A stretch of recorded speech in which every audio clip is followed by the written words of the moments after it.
Hello and welcome. This is James Blanchard Cisneros at your service. Today I will be reading the January 24th Daily Inspirational Message, the condensed version. It's 2 paragraphs long. Then I'll center myself, say a little prayer, and then make a couple comments on the message. Okay, here we go.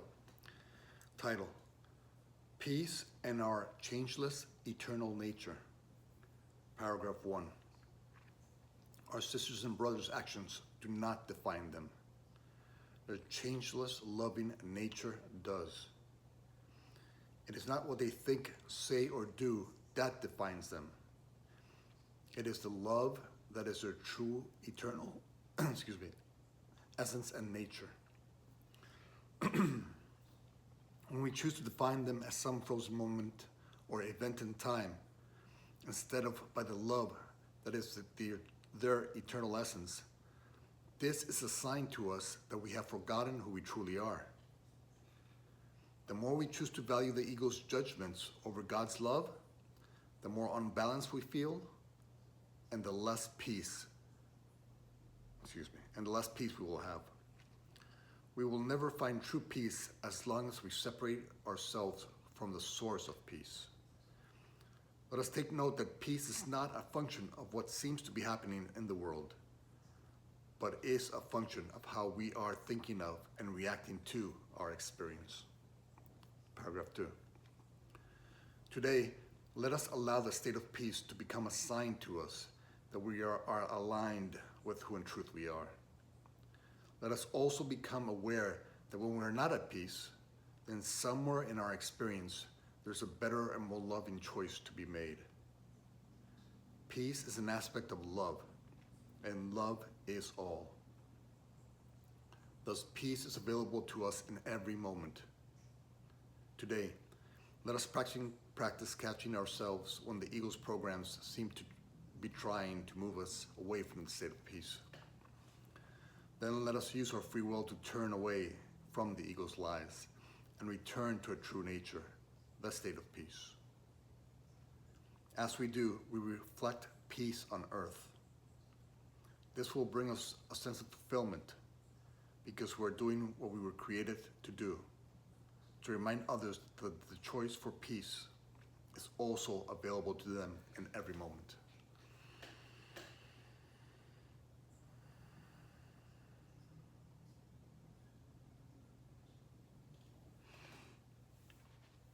All right. Peace and our changeless eternal nature. Okay, let's divide this into this message into 3. First, since we're talking about our eternal nature, first let us practice seeing the soul, not what people think, say, or do, not their story, not what they've been programmed to believe about themselves or what we've been programmed to believe about them. Not the act of judgment, not the act of anger and resentment and shame and guilt, none of that. All the stories are put aside today. And when we do so, and we focus on only the truth in them, as the love in them as true, then that brings us to a state of peace, because we're only seeing what God created and nothing else. And only what God created is true.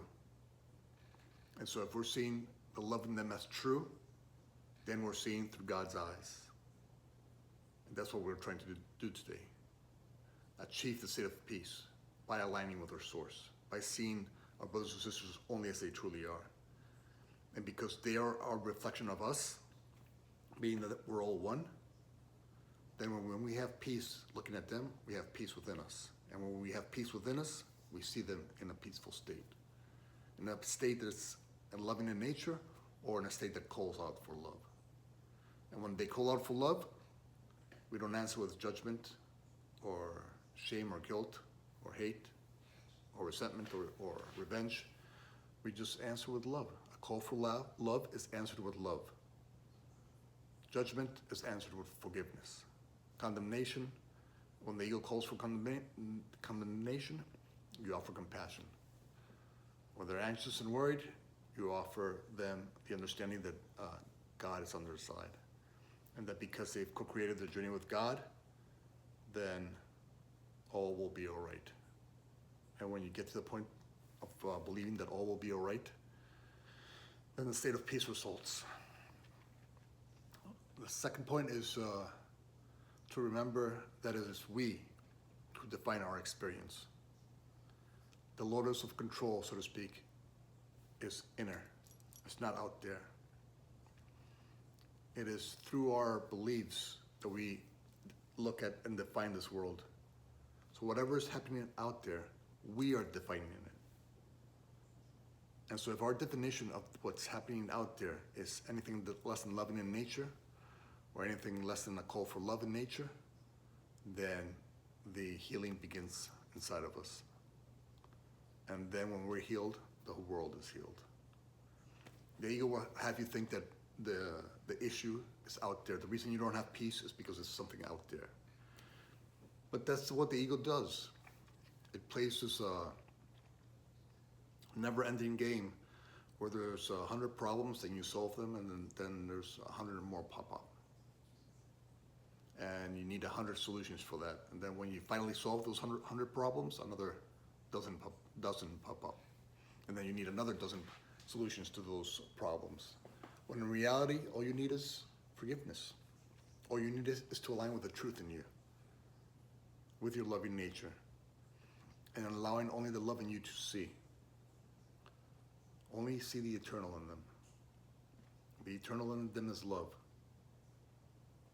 And that's all we are practicing seeing today, the truth in them, the eternal, what brings you peace. And the third is we're going to be proactive about the state of peace and our eternal nature. We're going to simply go into every interaction with the goal of peace. And how do you achieve the goal of peace? Is by using the aspects of love that are being called for in that moment. And so again, if the ego is calling out for judgment, you offer forgiveness. That's an aspect of love, just as peace is an aspect of love. And so whatever it is that they seem to be offering, or how you're defining their expression, all you want to do is return to you.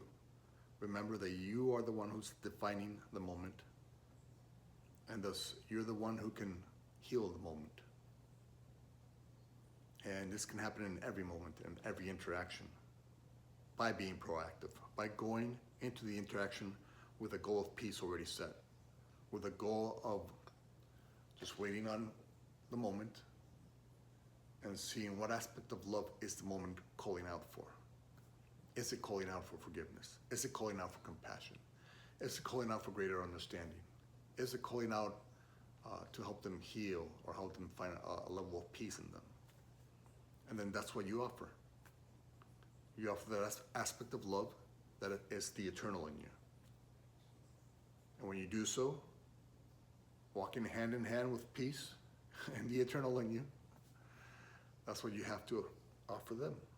You offer them peace, the eternal. You see them through your peaceful nature and through God's eyes, through the eternal in you. And you see only the eternal in them as true. And when that happens, peace results.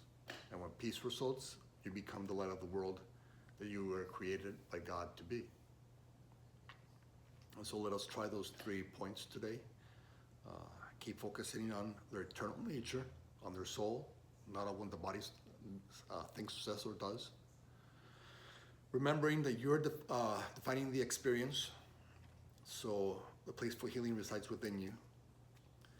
And remembering to be proactive, to walk hand in hand with the state of peace, and to make peace your goal, so that interaction can become a function, become the result of your goal. Thank you very much for your time. I love you very much. If you'd be so kind as to like, comment, or share this message, it would help with the listening process, and it might help somebody find this message who can use a little peace in their life. And thank you for spending a little time with me, and God willing, we'll see each other tomorrow. Peace.